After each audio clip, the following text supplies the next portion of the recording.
Os verdadeiros Peaky Blinders. No final do século XIX, os cidadãos cumpridores da lei de Birmingham foram aterrorizados por uma nova geração de membros de gangue com duas paixões definidoras: streetwear elegante e violência extrema. Vamos revelar por que tantos homens jovens da classe trabalhadora foram atraídos pelo glamour brutal dos Peaky Blinders. Certamente, todos os cidadãos respeitáveis e cumpridores da lei estão fartos até do nome do banditismo em Birmingham e das agressões contra a polícia. Não importa por que parte da cidade se ande, gangues de Peaky Blinders podem ser vistas, que muitas vezes não hesitam em insultar grosseiramente os transeuntes, sejam homens, mulheres ou crianças. Arrisco dizer que, em 99 de cada 100 casos, eles nem sequer são levados à justiça. Essa carta angustiada, assinada com o pseudônimo de Workman, foi publicada no Birmingham Daily Mail em 21 de julho de 1898. Os Peaky Blinders eram facilmente reconhecidos. Ao contrário do mito que cresceu nas décadas posteriores e da série dramática da BBC, eles não usavam bonés forrados com lâminas de barbear. Na verdade, eles usavam chapéus billycock, ou estilo coco, feitos de feltro duro com uma aba curva e inclinada de 2,5 polegadas de largura. Eles moldavam as abas de seus chapéus em uma ponta, usada inclinada sobre um olho.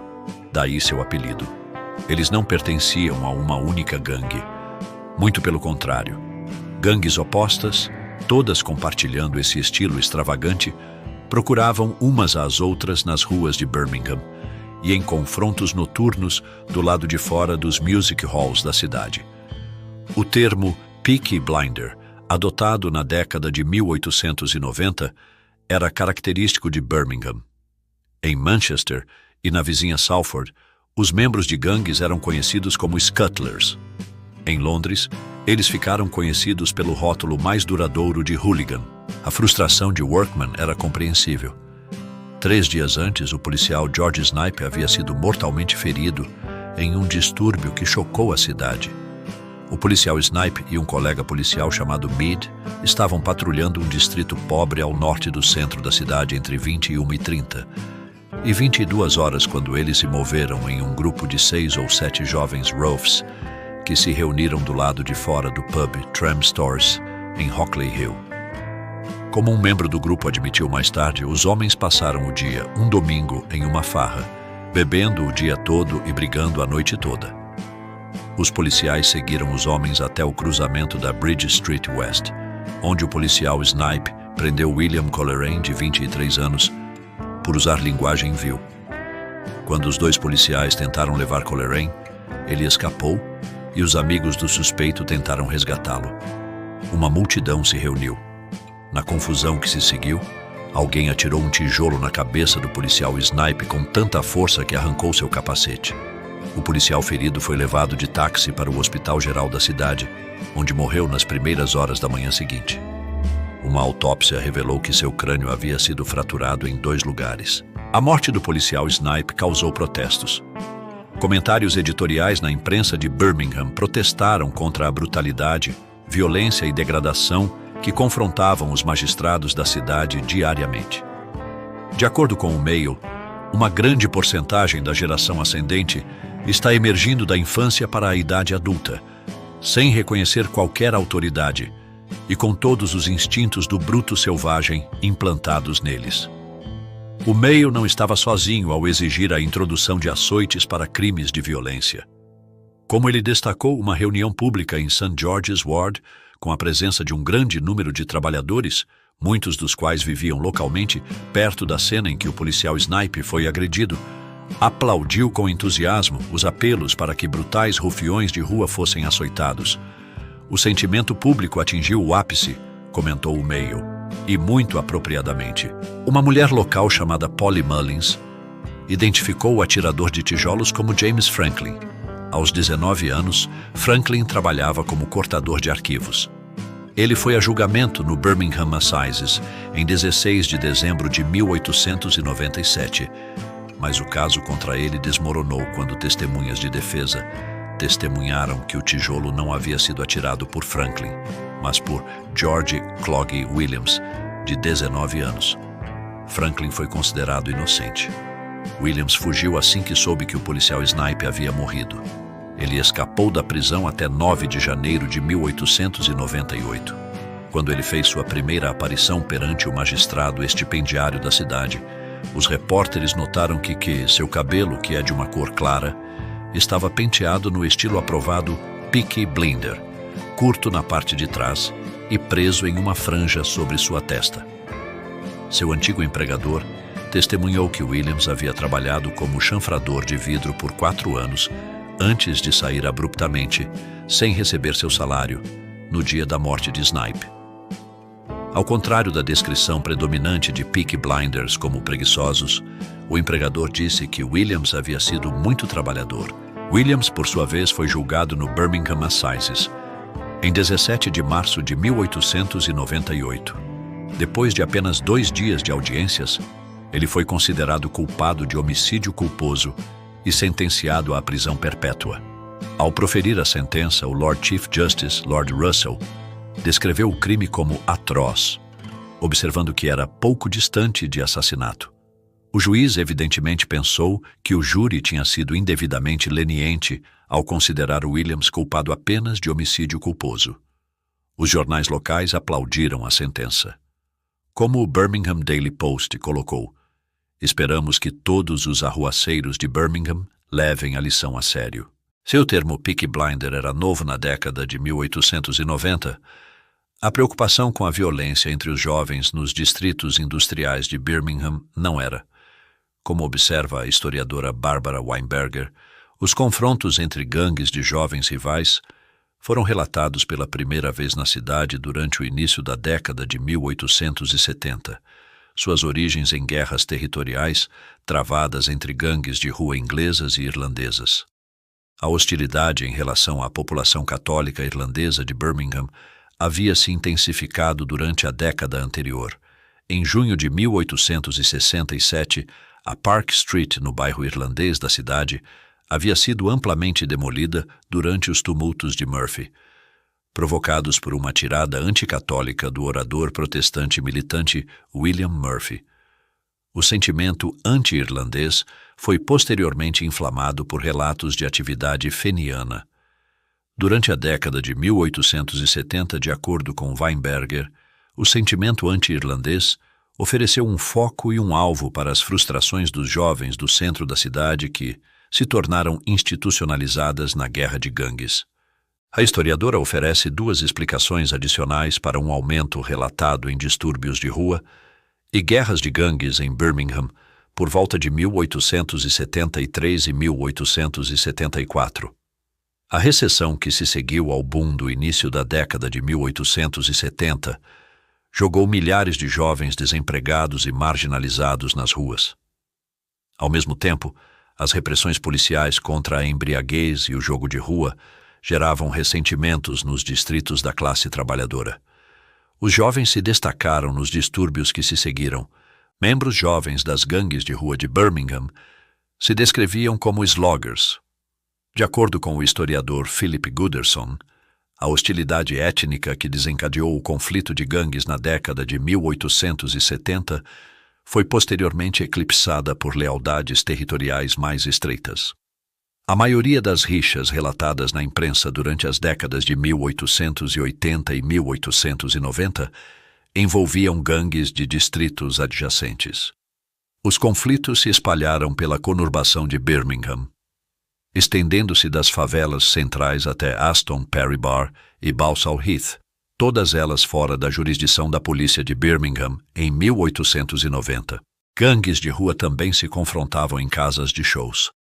Em 23 de dezembro de 1893, John Metcalfe, de 20 anos, foi mortalmente esfaqueado no pescoço durante uma briga entre gangues rivais da Park Street e da Barford Street.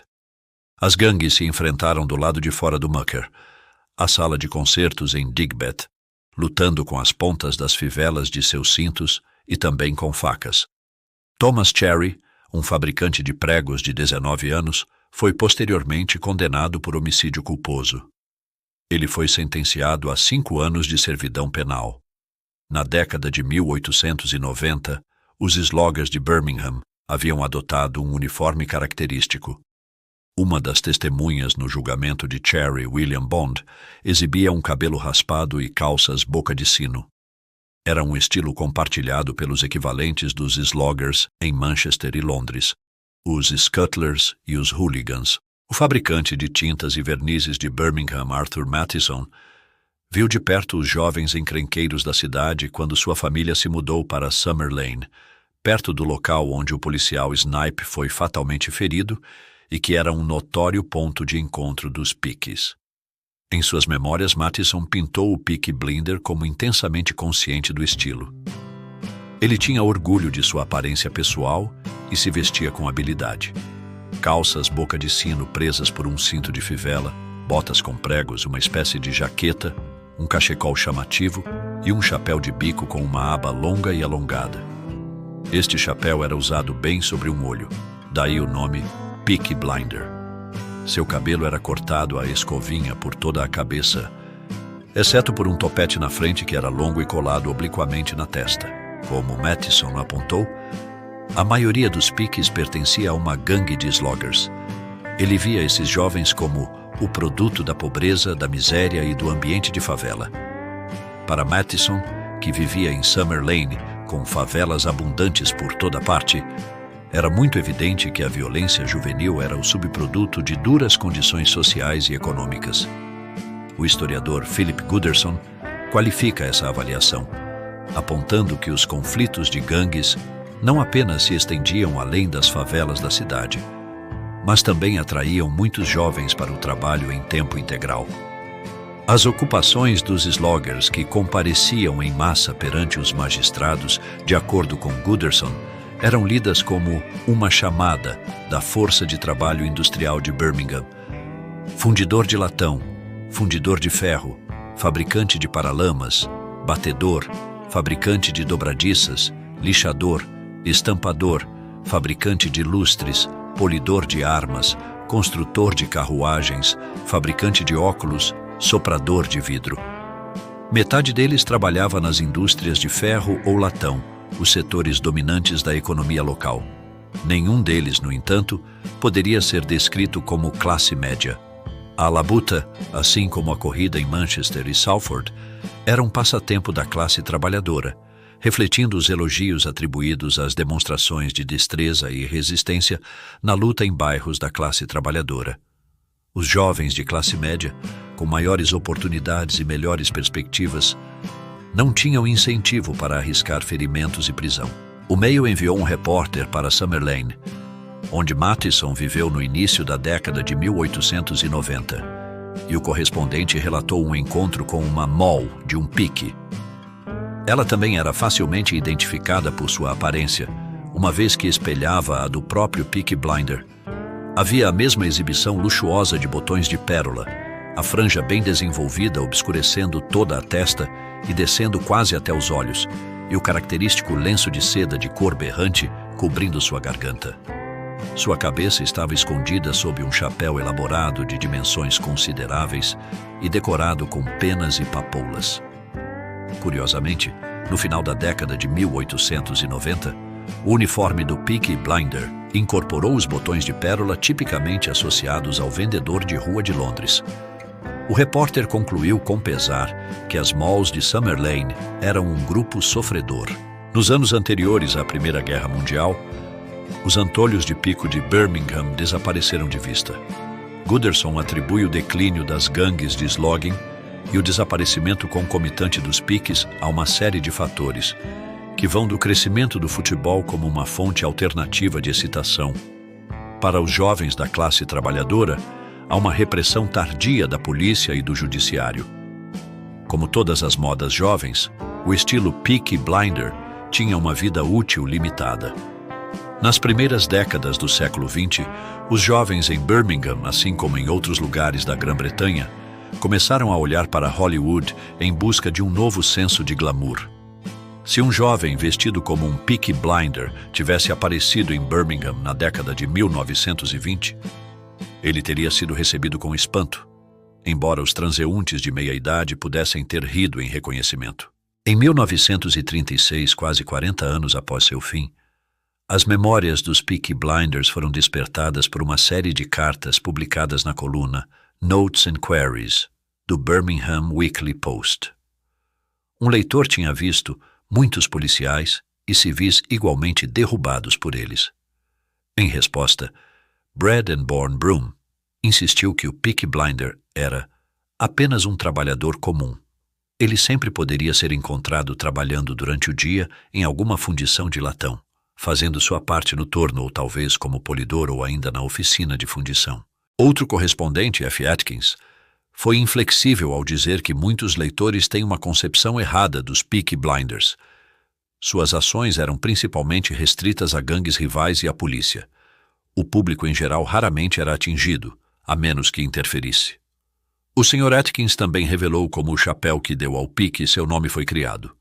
Era um chapéu coco com a aba feita para se ajustar às laterais. A frente da aba chegava a uma ponta, quase como o bico de uma jarra. Isso era feito molhando a aba, aquecendo-a no fogo e em seguida dando-lhe o formato necessário. Isso era usado na lateral da cabeça para mostrar o cabelo do outro lado, feito em um topete. Os Peaky Blinders há muito deixaram de povoar as ruas mais difíceis de Birmingham, mas seu senso de moda e propensão à violência garantiram seu lugar na memória coletiva da cidade. Você gostou do vídeo? Ative o sininho para receber notificações toda vez que um vídeo for lançado. Você também pode colaborar com a gente curtindo o vídeo e se inscrevendo no canal. Não custa nada e nos ajuda bastante. Se você quiser e puder, compartilhe o vídeo com seus amigos e conhecidos, ou com alguém que você acha que pode se interessar por esse conteúdo. Nos avalie. Entre em contato com a gente. Faça comentários. Diga o que você achou do vídeo e do conteúdo. Sua opinião é muito importante para nós. E não esqueça de voltar. Nos vemos em breve. Um forte abraço. Até lá.